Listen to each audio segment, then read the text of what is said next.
मैं आपसे ये जानना चाहूँगी कि आज की प्रेस कॉन्फ्रेंस की टाइमिंग कितनी अहम है और इसमें आपको क्या मिसिंग लगा, आपने भी देखी? सही कह रहे हैं। मेरा ख्याल है इस साल 5 प्रेस कॉन्फ्रेंसेस हुई हैं, ऐसे ही है ना जी। ये 5वीं थी। प्रेस स्टेटमेंट्स आए हैं because after every core commanders meeting एक बयान तो आता है जी। प्रेस रिलीज आती है, मगर प्रेस कॉन्फ्रेंस बड़ी ट्रिकी चीज़ होती है। सवाल भी होते हैं और फिर जवाब देना पड़ता है। फिर वहाँ पता भी ये चल जाता है कि किस सवाल का जवाब मिला, किस सवाल का जवाब नहीं दिया। तो आपका सवाल का अगर मैं जवाब दूँ तो ये है कि आज एक दो ऐसे मौजू थे जिसके ऊपर कोई रोशनी नहीं डाली उन्होंने।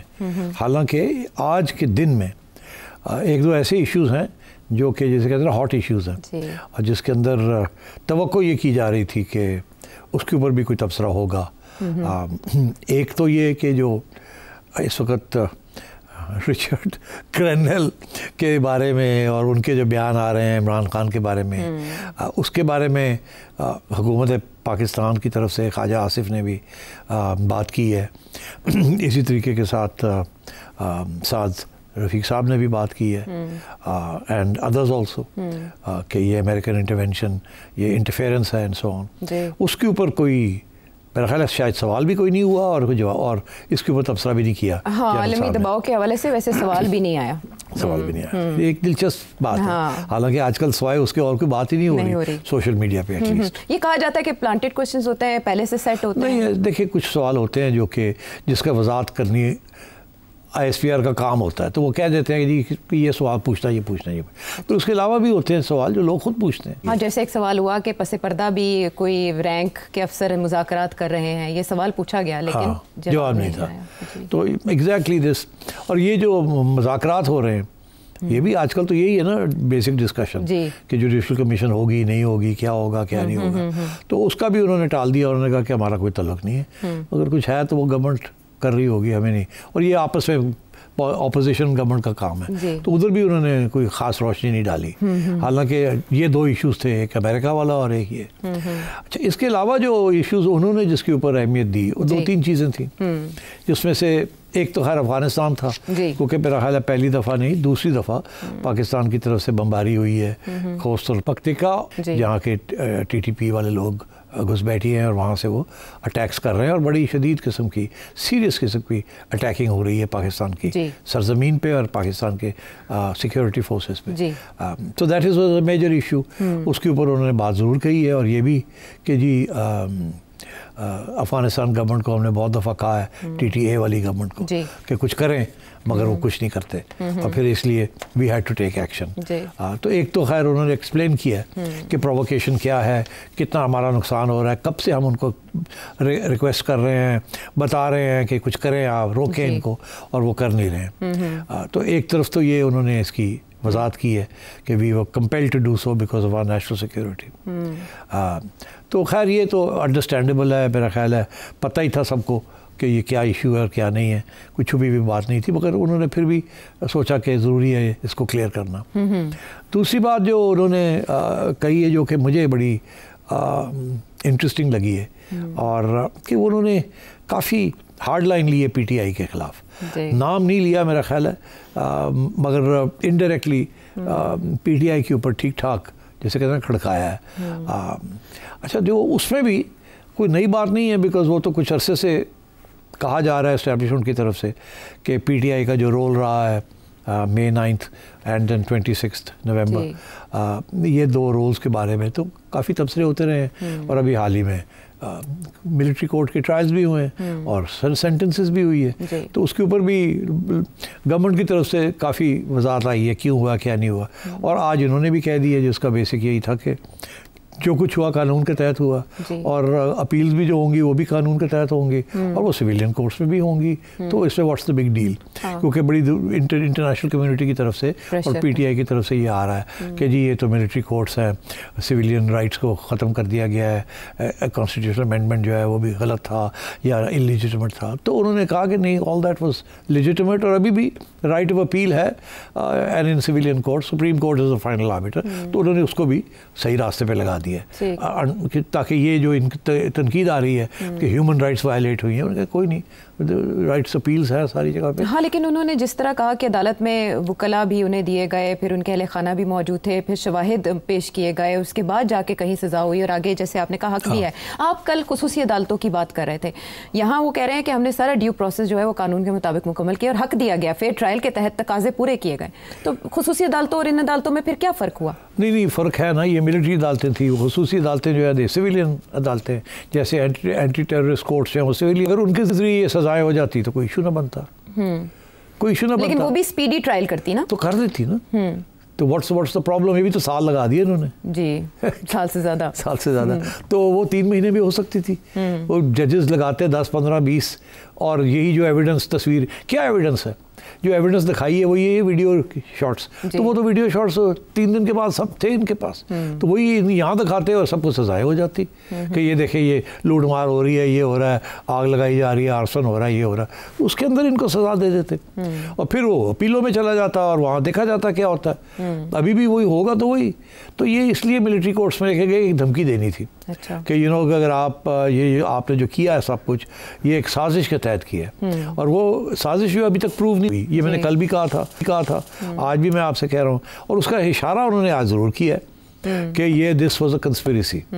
और मगर इंटरेस्टिंग बात क्या है, अब जो मुझे जो इसमें से सबसे ज़्यादा इंटरेस्टिंग चीज़ लगी है वो ये है कि उन्होंने कहा कि नाम नहीं लिया, मगर ये कहा है कि पीटीआई जो है उसके जो फ़लसफ़ा है इस टेररिज्म, इंतशार और दहशतगर्दी, दहशतगर्द टोला।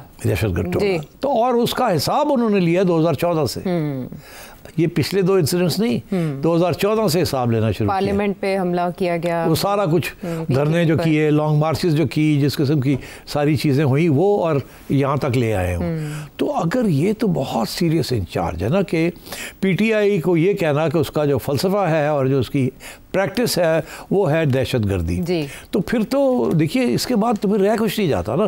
अगर आप इतना बड़ा इल्ज़ाम एक इदारे की तरफ से आप लगा रहे हैं, ये किसी पॉलिटिशियन ने नहीं लगाया, एक इदारे के सरबराह ने, ISPR के तर्जमान ने ये लगाया है, तो ये तो फिर basically this is a very serious charge. इसकी you can lead to the banning of a political party. यही तो होता है इसी किस्म का चार्ज जिसके ऊपर आप एक सियासी जमात को बैन करते हैं एज अ टेररिस्ट ऑर्गेनाइजेशन, ठीक है ना। और आपने किए भी हैं कुछ जिहादी ऑर्गेनाइजेशंस वगैरह को, सेक्टेरियन ऑर्गेनाइजेशंस को आपने बैन भी किया, तो देन फिर रास्ते बंद हो जाते हैं सारे। अगर आप पीटीआई को बैन करने की तरफ जाएंगे, जो कि आप कर सकते थे जब वो फॉरेन फंडिंग केस, अभी तक उसके ऊपर नहीं गए, कुछ नहीं, प्रोसेस वो वहीं का वहीं पड़ा है, ठीक है, बाकी पार्टीज की भी फंडिंग चैलेंज कर दी गई। तो चलो जो भी है, तो फिर सबको बैन करें, या फिर अगर उनका भी नहीं है, इनका हो गया है, तो इनको करें फिर, पर नहीं, उधर नहीं जा रहे ना। मगर जो बातें कर रहे हैं वो उधर ले जा रही है। तो एक तो ये वाज वेरी सरप्राइजिंग कि उन्होंने 2014 से नक्शा खींचना शुरू किया, मगर फिर ये इसकी सरप्राइजिंग बात ये भी है कि शायद भूल गए, या शायद जज्बाती हो गए, या शायद डिसोन करना चाह रहे हैं अपने प्रीडिसेसर्स को कि इमरान खान तो पुरानी इस्टेब्लिशमेंट के बच्चे हैं, पुराने, वो जो सारा कुछ हुआ वो तो उस वक्त की इस्टेब्लिशमेंट के कहने के ऊपर हुआ, वो तो सबको पता है, खान साहब खुद मानते हैं इस बात को। जब उन्होंने अब उनकी जो क्लिप्स चल रही हैं, किस तरीके से उन्होंने डिफेंड किया सेम पेज को, किस तरीके से वो डिफेंड करते थे मिलिट्री कोर्ट्स को, किस तरीके से वो ISI को डिफेंड करते थे, किस तरीके को ईव्स ड्रॉपिंग, ये जो फोन टैपिंग को वो डिफेंड करते थे, और इंक्लूडिंग हिज ओन कि मैं प्राइम मिनिस्टर हूँ, मेरे फोन को टैप करना चाहिए मेरी हिफाजत के लिए, और वो ऐसा ही करती है। और मतलब वो सारा कुछ था ना, तो वो एस्टैब्लिशमेंट के बच्चे थे, एस्टैब्लिशमेंट उनको लेके आई थी, और एस्टैब्लिशमेंट ने नवाज शरीफ को गिराया था उस वक्त की। तो अब ये कहना कि 2014 में ये दहशतगर्द थे, तो फिर इसके साथ तो फिर और भी बातें निकल आती है ना। तो उस वक्त की एस्टैब्लिशमेंट एक दहशतगर्द पार्टी को सपोर्ट कर रही थी, या उसको बनाया इन्होंने दहशतगर्द, तो ये अब छोड़ दें इस बात को। मैं समझता हूँ कि इसकी ज़रूरत नहीं थी उधर जाने की, और इसको इतनी गहराइयों में नहीं जाना चाहिए, फिर आपके ऊपर और सवाल खड़े हो जाते हैं। लेकिन तालिबान के हवाले से पॉलिसी का भी तो जिम्मेदार, तो फिर अब आइए आप तालिबान के ऊपर, फिर आप जैसी ख़वातीन ये सवाल पूछ लेती हैं कि जी ये तो जो पॉलिसी थी हाँ। ये जो पॉलिसी थी उनको यहाँ सेटल करने की या रिहेबिलिटेट करने की, तो ये तो पिछली एस्टेब्लिशमेंट की पॉलिसी थी। और जिन साहब को आपने इस वक्त जिसके खिलाफ आप कोर्ट मार्शल प्लानिंग कर रहे हैं, जनरल फैज़ हमीद, उस वक्त की इंटेलिजेंस एजेंसीज जो थी और जो आर्मी चीफ थे और जो आर्मी हाई कमांड थी, because ISI is not an independent organisation, तो then they are responsible for the crisis of Afghanistan. ठीक है ना? हाँ, लेकिन उसमें पहलू ये है सिर्फ माजरत कतकलामी कि वो कहते हैं कि जो आज भी उनसे मुज़ाकरात की बात कर रहे हैं, आज भी जब इतने हमले हो चुके, तो ये बात जाहिर करती है कि 2021 में इन्हीं की पॉलिसी की वजह से ये आज का मसला है, क्योंकि आज भी इमरान खान उनसे तो मुज़ाकरात की बात कर रहे हैं ना, वो कह रहे हैं कि आप अटैक ना करें, आप उनसे बात करें। देखिए, मुज़ाकरात की बात नहीं है, बात ये है कि आप टेररिज्म छोड़ दें। मुज़ाकरात किसके ऊपर करेंगे आप? मुज़ाकरात तो पता है आपको कि 2008 से लेके 2016 तक या 18 तक 14 मुज़ाकरात हुए थे, नेगोशिएटेड सेटलमेंट्स। तो ये तो it's a history of capitulation कि बातचीत करके इनको रोकने की कोशिश की गई। और एक ज़माना ये भी था कि इनको कहा जाता था कि ये अच्छे मुसलमान हैं मगर थोड़े मिसगाइड हो गए हैं। अच्छा, misguided. Good Taliban bad Taliban आ गए थे। हाँ, कि ये अच्छे तालिबान में से हैं, ये बैड तालिबान नहीं है। ये हमारे हैं ना, तो अच्छे तालिबान है। पता लगा कि वो अफगान जो थे वो इतने बुरे नहीं थे, हमारे ही बुरे निकले। बहरहाल वो बात की बात है। हाँ, लेकिन सिर्फ इमरान खान साहब के सर पे ये इल्ज़ाम धरना, हाँ, तो ये गलत है। अच्छा। ये उस वक्त इमरान खान साहब तो सिर्फ स्पोक्समैन थे एस्टेब्लिशमेंट के। अच्छा। तो ये एस्टेब्लिशमेंट की पॉलिसीज़ थी, खान साहब के बस की बात नहीं थी ऐसी पॉलिसीज़ बनाना। उनका तो कोई दिलचस्पी भी नहीं थी फॉरेन पॉलिसी के अंदर। वो तो सिर्फ एक चोरों के पीछे पड़े हुए थे और उनका कोई इंटरेस्ट नहीं था किसी चीज़ में, ना फॉरेन पॉलिसी में था, ना इधर था, ना उधर था। अच्छा। उनका तो 1 पॉइंट एजेंडा था, to create a 1 party system, work with the army as your right hand, और उनके ज़रिए सारा कुछ करवाएं और सब कुछ छुट्टी करा दें और एक डिक्टेटरशिप कायम करें। इसीलिए तो वो 4 घंटे के लिए 5 घंटे के लिए जाते थे दफ्तर, एक कैबिनेट मीटिंग करके घर आ जाते थे। He was not interested in running a government, he was interested in knocking out everybody else. तो इसीलिए तो इल्ज़ाम लगता है ना कि फाशिस्ट थे वो। बहरहाल वो अलग बात है। अब आइए कि तो ये सारी चीज़ें खड़े हो जाते हैं सवाल जब आप इस किस्म की बातें करते हैं। मगर अब बात ये है कि Afghanistan is a real issue, PTI is a real issue. जी, ठीक। एंड आई थिंक ये दोनों इश्यूज को सही, और अब आगे जाके in my view America is going to become a real issue. But उस पे बात क्यों नहीं की गई आज? तो खैर मेरा ख्याल है वो अच्छा ही है, बात नहीं की गई इन माय व्यू। उसकी वजह ये है कि ये जो वहाँ से बातें हो रही है ना, they are not at the highest level, वो एक पर्सनल लेवल पे हैं, and to respond to them at a high level, institutional level is not a good idea. Foreign office was under pressure, उन्होंने एक बयान दे दिया, उसके बाद चुप कर गए। Good for them. मेरा ख्याल है डिफेंस मिनिस्टर साहब ख्वाजा आसिफ को कुछ कहने की जरूरत नहीं थी, मगर वो भी प्रेशर होगा ना, कुछ तो कहे ना। होता है ना कि वो आपके ऊपर हमला हो रहा है और आप कुछ नहीं कह रहे। प्रॉब्लम ये है कि वो साहब हैं, वो अभी तक ऑफिशियली कुछ नहीं है, अनऑफिशियली होंगे, ऑफिशियली कुछ नहीं है। मगर आसिफ तो ऑफिशियली डिफेंस मिनिस्टर है, and he's supposed to articulate the views of the defense establishment. तो मेरा ख्याल है ख्वाजा आसिफ अगर ना बोलते तो बेहतर था। साद रफ़ीक साहब बोलना चाहते तो बोल लेते, because he is a member of a political party, but he उनके पास ओहदा कोई नहीं है। ऐसे और भी लोग हैं, उनसे कब बात करवा देते, क्योंकि उन्होंने तो जो बात वहाँ की है वो तो किसी ओहदेदार से तो नहीं करवाई ना। तो इसलिए आई थिंक यहाँ थोड़ी सी मिसप्लेस कॉन्क्रीटनेस जिसे कहते हैं वो हो गई। तो आई थिंक जो मुझे समझ आई है इस प्रेस कॉन्फ्रेंस से वो यही है कि और ये सवाल भी बनता है कि एक तरफ गवर्नमेंट जो है वो कहती है बात करने के लिए तैयार है। यही मेरा सवाल है कि जहाँ बर्फ़ पिघल रही है तो यहाँ जो रवैया है वो तो खासा बर्फ़ानी लग रहा है, सर्द लहजा लग रहा है, और ज़ाहिर है जो मुज़ाकरात होंगे वो अप्रूवल तो यहीं से आएगा। तो अब पाकिस्तान तहरीक इंसाफ या इमरान खान साहब इस पर क्या करेंगे? देखिए, खान साहब की तरफ से 2 चीज़ें हो रही हैं। एक, उनका सोशल मीडिया जो है बड़ी हार्ड लाइन ले रहा है अभी तक। जी, खान साहब को समझाया गया है कि अपने सोशल मीडिया को रोकें, आर्मी को एस्टैब्लिश ना अटैक करें। वो नहीं रुक रहे, वो लगे हुए हैं। तो अगर वो लगे रहेंगे तो फिर यहाँ से भी लगे रहेंगे। अच्छा। फिर ये जो आप कह रहे हैं सख्त आया, ये आएगा, ये बिल्कुल आएगा। ये टेक्स 2 hands to clap। अगर सोशल मीडिया लगा हुआ है जो कर रहा है वो, और बस वे बहुत ही बेहुदा किस्म की चीज़ें कर रहे हैं वो। मैं जो उनके टिकटॉक देखता हूँ मैं शॉक्ड किस किस्म की चीज़ें कर रहे हैं। और मेरा ख्याल है वो ये अगर आज खान साहब चाहें तो रोक सकते हैं। मगर खान साहब नहीं रोक रहे ना। ये कहना कि खान साहब के कंट्रोल में नहीं है, नॉनसेंस। खान साहब के नाम के ऊपर हो रहा है और खान साहब को नहीं पता, सब पता है। खान साहब इस दो हाथ से गेम खेल रहे हैं। एक तरफ वो कह रहे हैं कि keep attacking the institution, keep attacking the chief, keep attacking these people, और वो उनका सोशल मीडिया कर रहा है और पॉइंटेडली कर रहा है। दूसरी तरफ वो कह रहे हैं अपने लोगों को कि बात भी शुरू करें, और वो इस दफ़ा 2-3 इश्यूज़ के ऊपर रखें, ज़्यादा आगे ना जाएं, अगली बात ना करें, मेरी बात ना करें, इलेक्शंस की भी बात ना करें।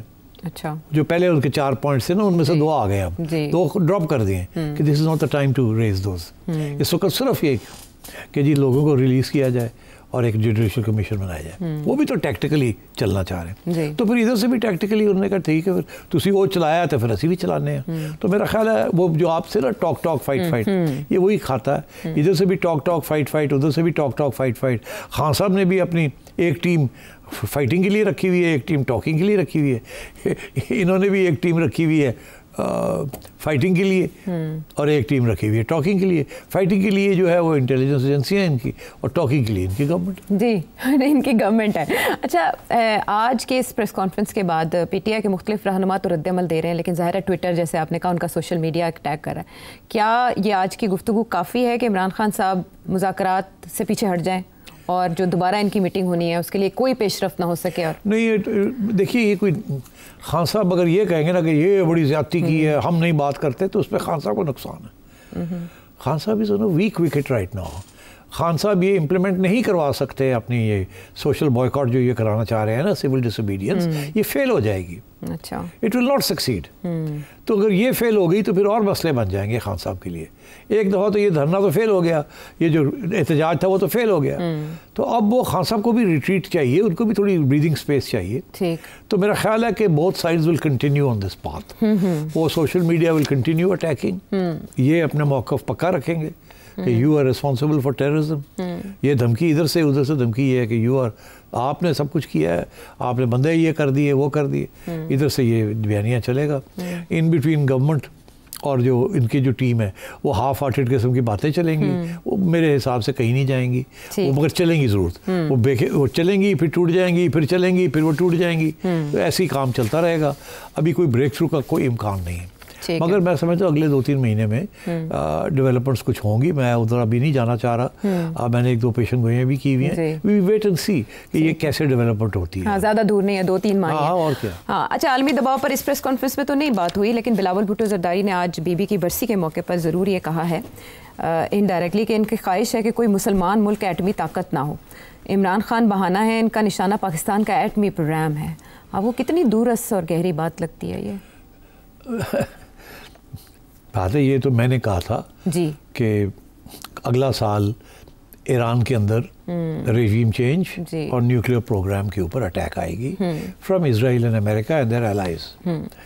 और उसके बाद जब वो उनको फारग कर लेंगे तो फिर लाइकलीहुड ये है कि वो फोकस करेंगे on the only other Muslim country that has a nuclear weapon। Netanyahu की भी बात आपने की थी, उन्होंने जो स्टेटमेंट बताया था कि उनके बयान है इंटरव्यू उनका कि पाकिस्तान एंड ईरान जी। तो अब वो ईरान की बारी के बाद फिर पाकिस्तान की आएगी, मगर अभी लेटेस्ट जो डेवलपमेंट है वो यही है ना कि उन्होंने पहले हमास को फारग किया, अटैक किया, फिर हिजबुल्लाह को किया, डेसिमेट किया, नॉकआउट किया, उसके बाद वो सीरिया पे उन्होंने टेक ओवर कर लिया।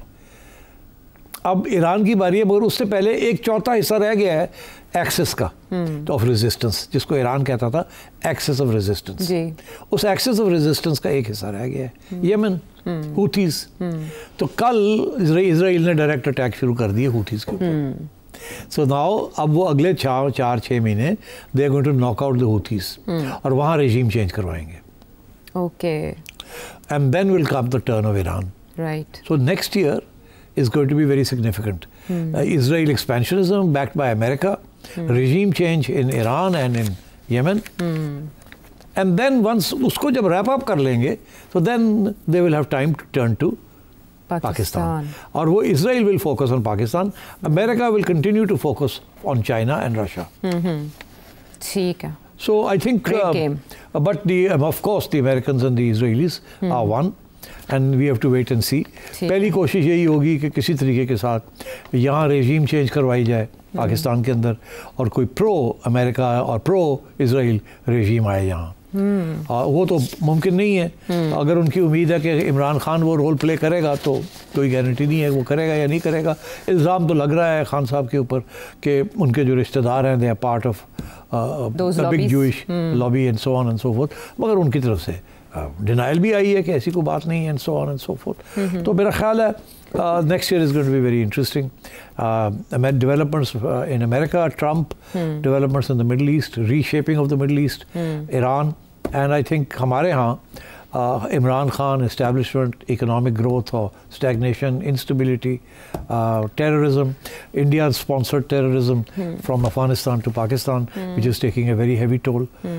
और अब तो खैर मेरा ख्याल है इस प्रेस कॉन्फ्रेंस में भी उन्होंने इंडिया का भी हवाला दिया कि कितनी वायलेशंस हुई हैं LOC की and so on and so. Internationally भी इंडिया के हवाले दिए गए हैं। तो मतलब है कि it's going to be difficult, tough ride, tough right. PP chairman ने ये मुतालबा किया है कि जो भी स्टेटमेंट्स आ रही हैं उनके हक में बानी PTI को वजाहत करनी चाहिए कि जो लोग पाकिस्तान के एटमी प्रोग्राम के खिलाफ बयानात देते थे वो आज बानी PTI के हक में आवाज़ क्यों उठा रहे हैं। इन सवालों के जवाब PTI की तरफ से आना बाकी।